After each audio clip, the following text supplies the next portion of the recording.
Okay, I think this is working. There we go. Baby?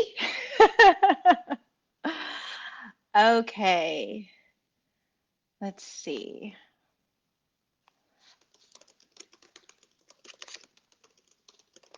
Just trying to get technical things handled right now to see if you guys can see me because I've never done this before. So if you see me, give me a comment.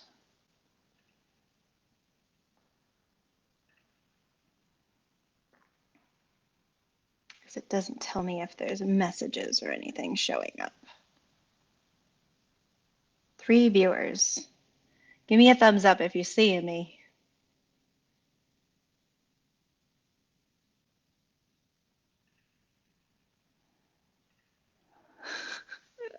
Yay!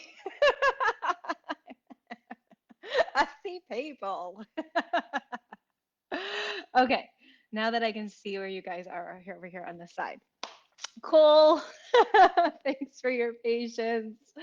I am Sahara Lee from Holistic Mojo, and I'm here today to talk to you guys about the super exciting things of guilt and shame and how we can work through those limiting beliefs.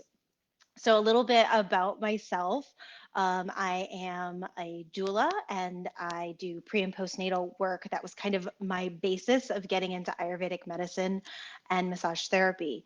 And from there, I've spread into many, many things. But one of my favorite things to do is work with mamas pre and postnatal. I think they're a hugely underserved and underseen population. Partially because as women, we're such badasses that we typically don't know how to, or even that we can ask for help oftentimes. Um, yeah, we're just amazing at juggling, and we have this ability to make the most difficult and challenging things look easy and smile while we do it. Um, so I love serving this population. I do not have any children of my own by choice. I love mamaing other people. I love being an aunt. I love being around kids and on them as well.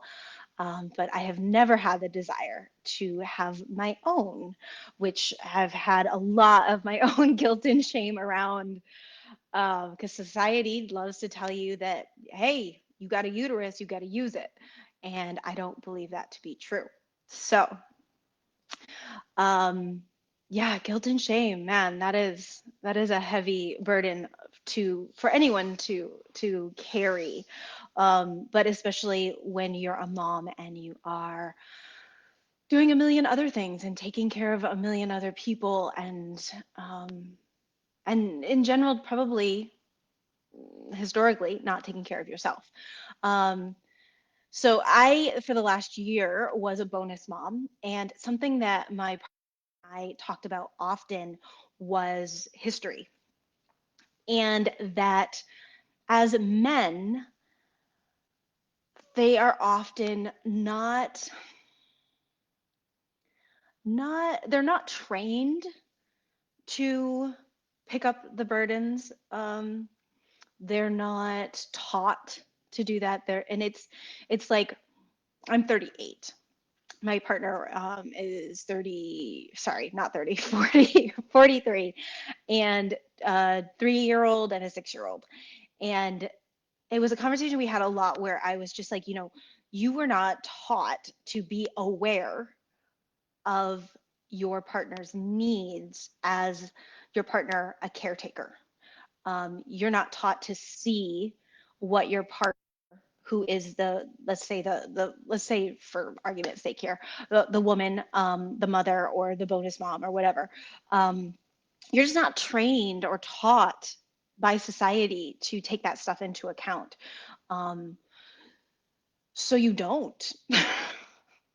And I see that so often in conversations that I'm having with my friends who are of similar age, who are having children, and they're just like, how dumb is my husband? How clueless is he? How, like, I can make dinner, take care of the kids, help them with their homework, be on a business call, and manage to go to the bathroom like all at the same time. And they can't even see that, like, the dinner's on fire. They can't see this.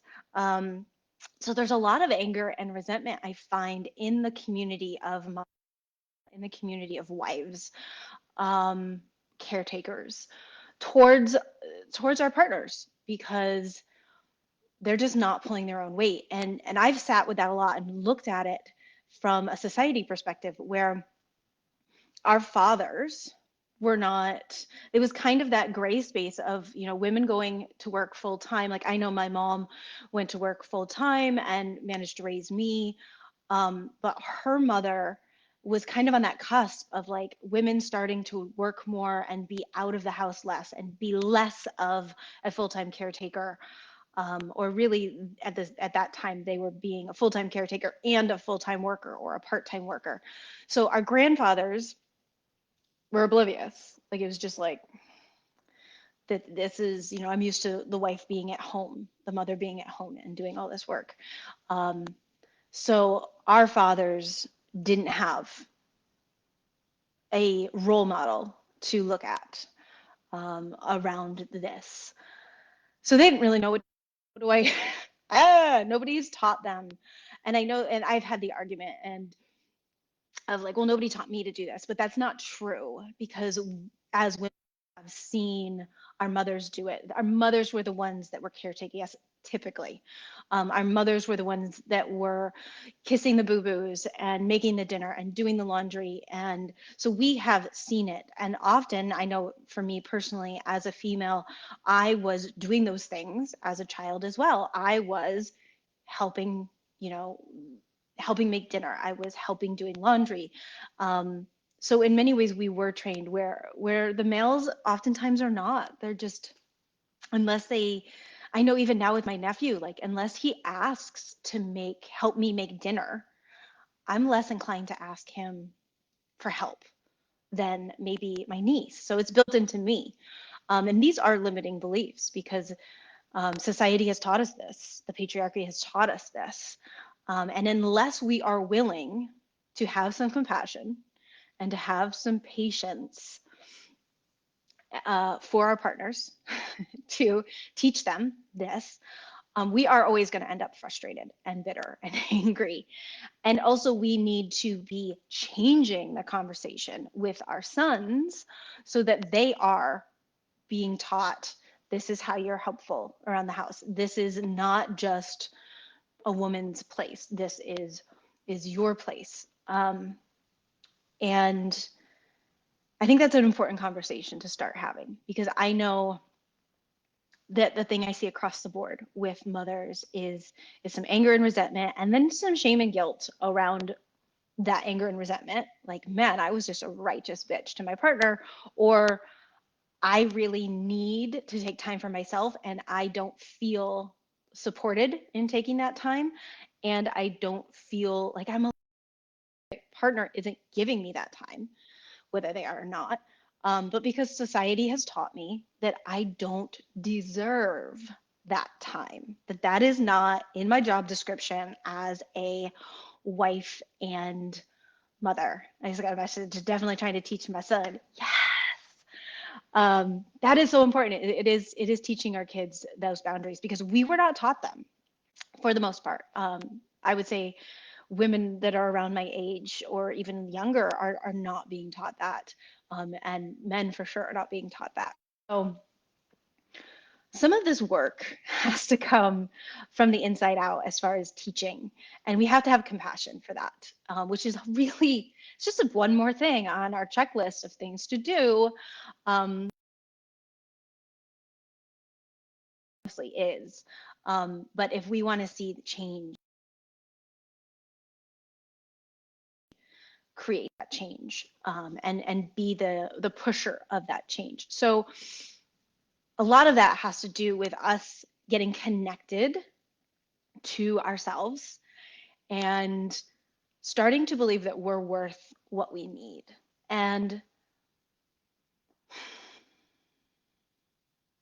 finding ways to express that are not coming from a place of our own shame and guilt or from anger. And the only way to do that is to increase our compassion for others and for ourselves. So how do we do that?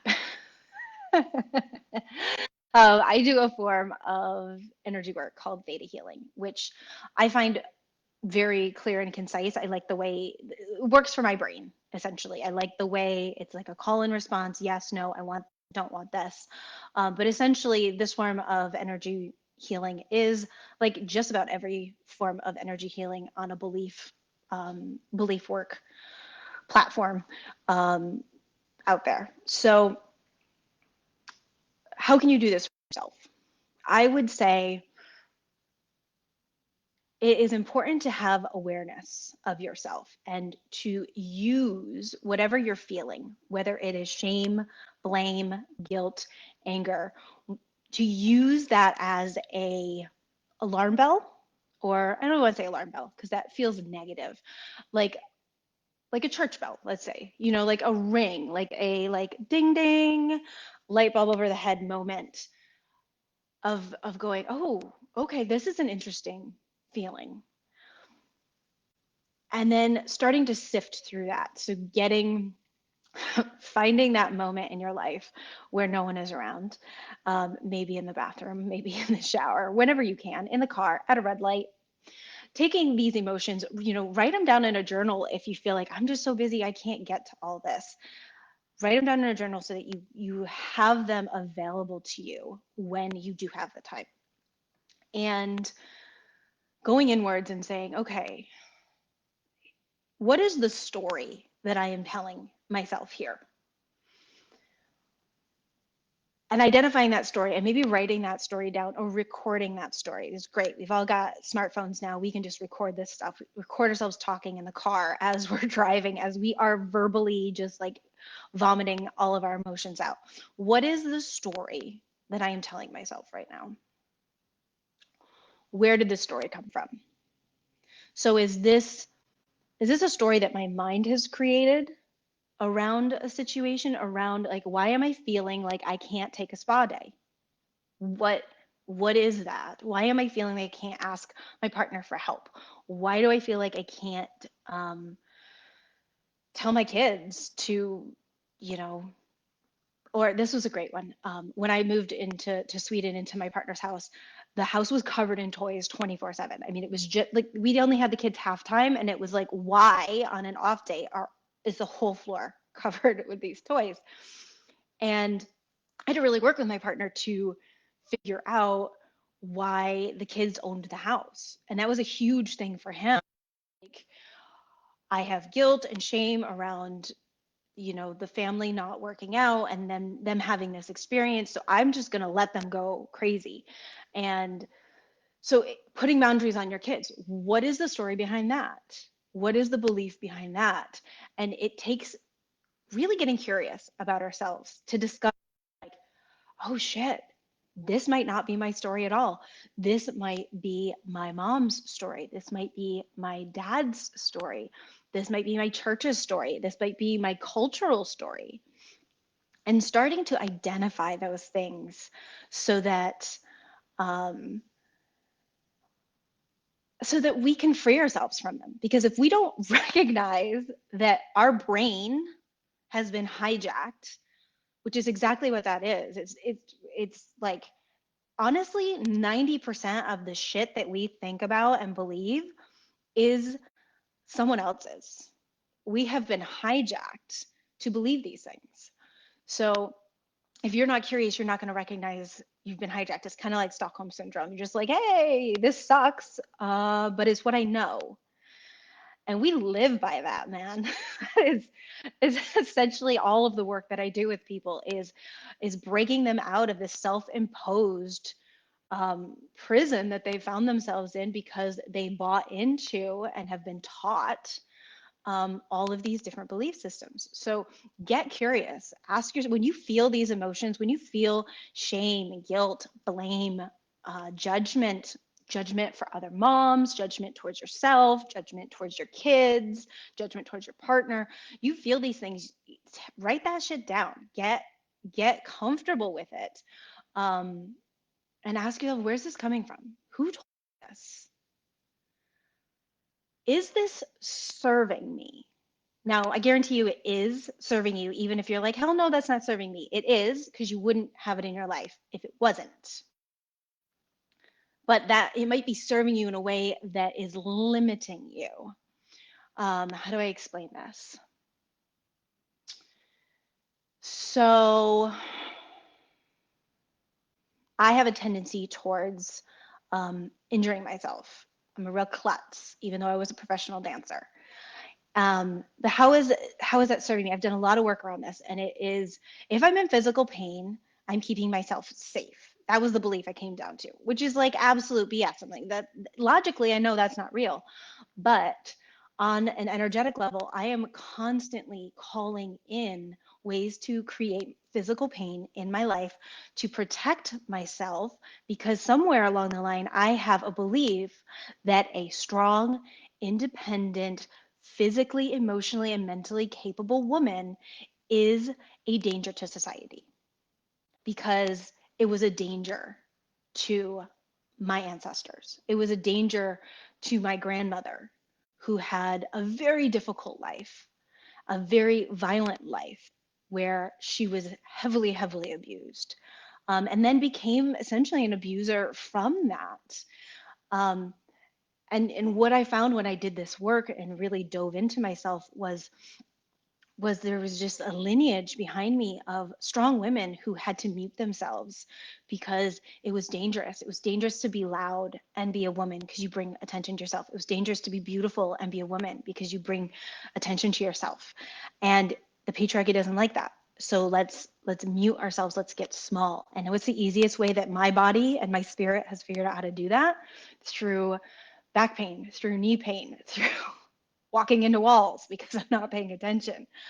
Um, and that's kind of it logically we don't understand that. We don't want to understand that. We don't want to believe our own worst enemies, but we actually sit down and go, where is this coming from?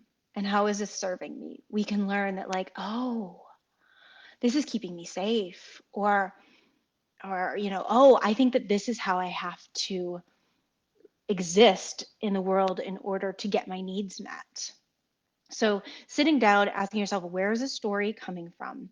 And how, not if, how is this serving me? How am I benefiting from that? And when you can get really clear on your patterning, you can start to change it. Because if you don't see the pattern, you can't change it. So sit down and think. I mean, I'm going to offer this up to everybody. Sit down and make a piece of paper with a couple columns. And the first one, shame, guilt, blame. Let's just go with those three: shame, blame, and guilt. And write all the things that you feel ashamed about. Write all the things you feel guilty about. And write all the things that you tend to blame people for. Whether you blame yourself or your kids, whatever you blame anybody for, write that down and start to look for the pattern. This is one of the easiest ways to start to find find our patterns. Um, Write that down, look for the pattern, and then start to dive into that emotional aspect. Like, oh, I'm really clearly triggered by untidiness, or by lack of awareness in other people. And then you start to use that as an opportunity to grow in and of yourself. Okay, well, what is it about people not being aware of their space? What is it about going to Costco and the two people in front of me go in opposite directions, know each other, and meet, and just obliviously are like, "Meh, meh, meh, meh, meh, meh, meh, meh." Why does that piss me off so much? It's unawareness. They're not aware of their surroundings. Okay, why does that upset me so much? how am I unaware of my surroundings? Or how are my parents unaware of their surroundings? Oh, okay. Well, I didn't feel seen. Hmm. Okay. Well, where else in my life have I not felt seen? And it's essentially a rabbit hole. And this is what I help people to do, because it can, it can feel very overwhelming to do on your own. But it is an amazing practice to do on your own. So starting to just see that, like, oh, I wasn't getting my needs met. And then recognizing, well, okay, if I get my needs met, well, how can I meet my own needs? Because really we have to give ourselves everything before we can expect anybody else to do it. Because nobody can, if you don't know how to meet your own needs, no one's ever going to meet your needs for you, because you have to teach people how to meet your needs. It's those, if you haven't learned about the 5 love languages, I highly suggest doing this. Um, because we all need to be loved and show love in different ways. So you need to learn your love languages. You need to learn your friends' love languages. You need to learn your kids' love languages. Because if you're over there like words of affirmation all day, every day, but your kids' love language is physical touch, their perception is going to be that you don't love them in the way, because they're not getting their needs met in the way they need them. And this is like 1000% the reason for miscommunications in this world. So, like, think about that. Think about your childhood. Think about how you wanted to be loved. And then think, oh, how were my parents loving me? Because it might have been very different and they have no idea. This is so beautiful. Like, diving into your relationship with your parents, man, love this shit. They did the best they could with the tools that they had, and I know that my parents' love languages are different than mine. And I often felt unloved from that because I needed X, Y, and Z, and they were giving me A, B, C. So learning about the way other people need to be loved, the way you need to be loved, so that you can then say, hey, you know what? I'm an acts of service kind of girl. It means so much to me when you see that the laundry needs to be, there's a pile of laundry. It's not that hard to see. But some people just don't see that. It's not in their awareness because it's not part of their like makeup as a human. I need you to open your eyes and see that there's laundry there. And it would mean so much to me if you would just put that laundry in the washing machine. It would help me out so much. And people don't understand that they have to tell people how to love them and how to help them. Um, Again, kind of coming back to shame and guilt on that, because we've been taught that are not to be vocalized as women typically. Yay, love learning love languages. So good. Um, and we have to start doing that for ourselves. So everything begins with us. I know this is a challenging topic, um, but really getting comfortable with your shame and your guilt. As with any addiction, and emotions are 100% addictions. If you're always feeling shame or guilt, you are 100% addicted to it. It is it is something that has been built into you as a coping mechanism since you were a child. So you use that to cope in some way, and you used it to get something that you needed.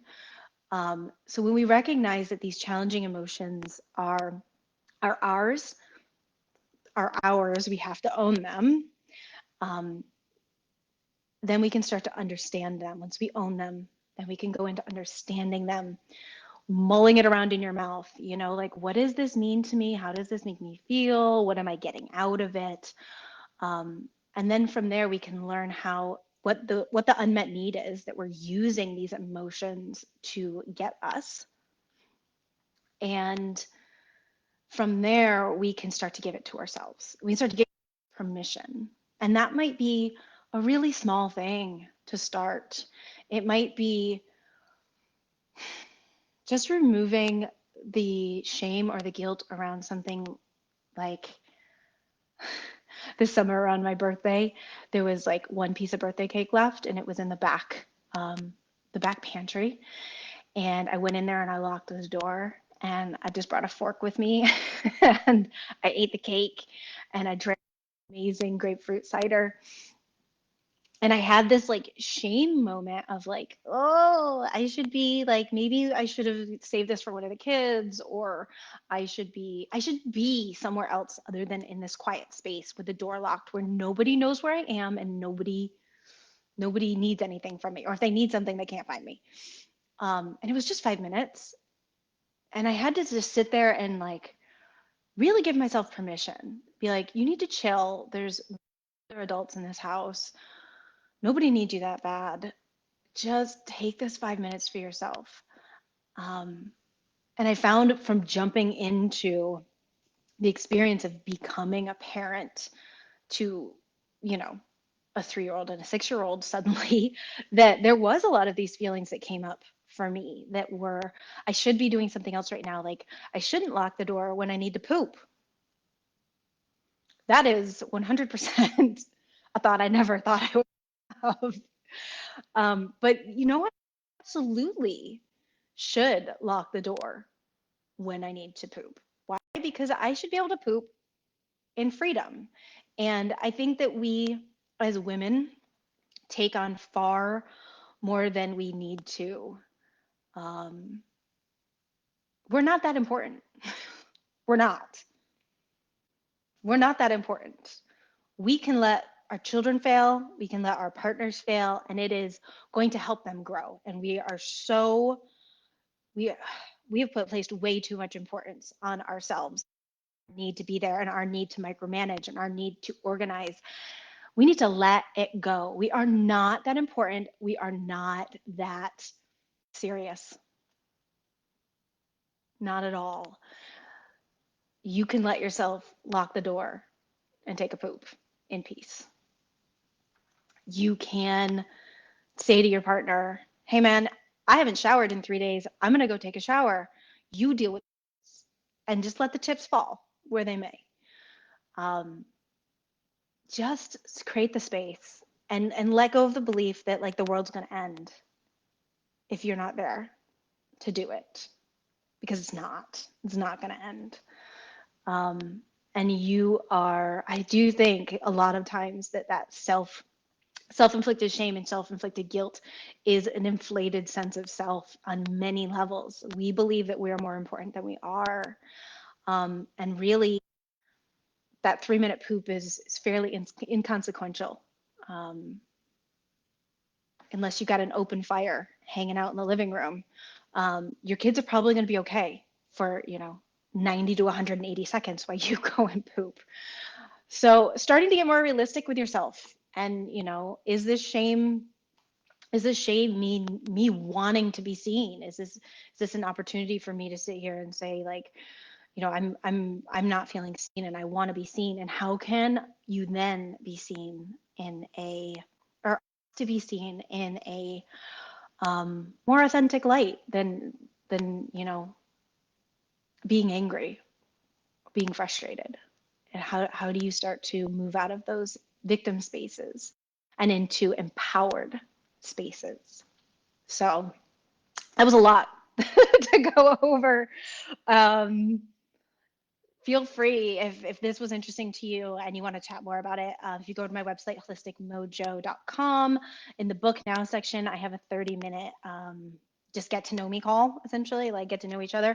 I'd love to talk to people more about this and what they're experiencing. So I work through belief work, and I also work through Ayurveda, which I haven't touched much about in this talk. But Ayurveda is very similar to Chinese medicine. They work in the 5-element theory system, which is essentially I am my own equation of elements. You are your own equation of elements. And it was profound to me on the level of understanding myself, understanding where I have a lot of fire. So if I get real focused in something and you try to interrupt me, I am going to snap at you. It's not nice or pretty, but it is the reality. And being able to express that to somebody you live with um, is really important. If I'm packing the kids to get in the car 10 minutes from now, coming up to me and asking me where something inconsequential is really not a good idea. Kids are on fire, great, interrupt me, but I don't care where your favorite socks are. And I'm not interested in helping you find them out of the house in 10 minutes. Don't fucking talk to me about this shit. It's really good to know about myself. I can own it. And I can, let my partner know that. So yeah, being able to look at my kids and look at my partner and know who they are and be able to talk to them in a way, if you have a very like kapha, which is water earth child, they're going to be more sensitive. They are going to not handle you speaking sharply to them, so you need to understand how to speak to them.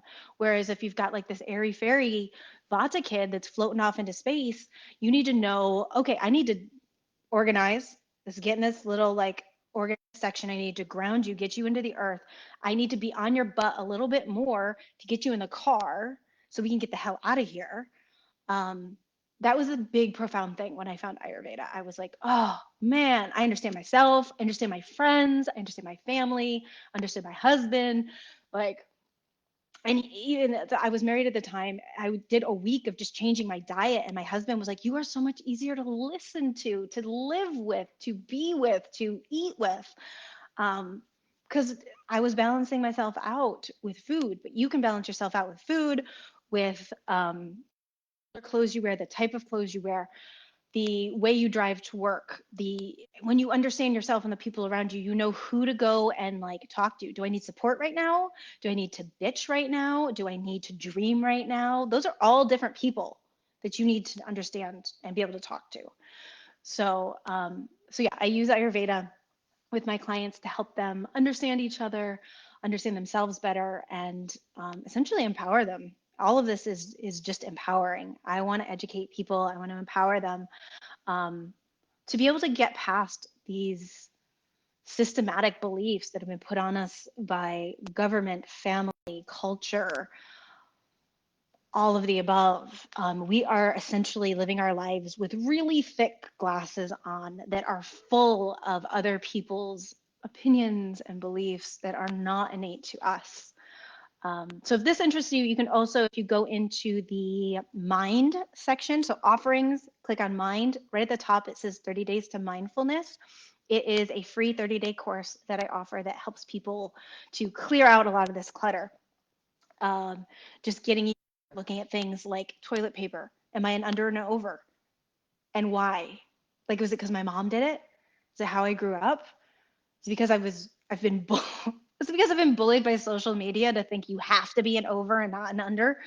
Um, I don't know, figure it out. So it's a lot of stuff like that that just helps you get back to self. So I would highly suggest running over there, and it's just super, super easy stuff like that that just highlights patterns that we have. And it's an easy thing to do every single day for 30 days. And if you shoot me a message, I can add you to the 30 Days to Mindfulness Facebook group, so that you can check out a little bit more of what people are saying and interact with people over there as well. So I think that is probably all the things. I'm a Leo, fully on fire sign. Samantha, oh man, I'm right on the cusp of Leo and Cancer. I think that all of this stuff is really good to know, like to know your astrological sign and your elemental makeup, and yeah, just accepting our strengths and our weaknesses is beautiful. So we can promote our strengths, and we can, like hire out our weaknesses, so that we are not taking on things that don't bring us joy, don't spark us joy. We need to feng shui our lives. So if anybody out there has any questions, I can pop on that real easy. But other than that, I think we're going to get going. If you end up having more questions and you want to email me, you can always email me holisticmojo at gmail.com, or message me through my website or through Facebook. And yeah, my website is the best way to reach me for all the things, holisticmojo.com. And I enjoyed speaking at you through a computer today. I hope you enjoyed it. And if you've got any questions, comments, suggestions, hit me up. Bye. I don't know how to log out of this now. Oh, and live video. Ah.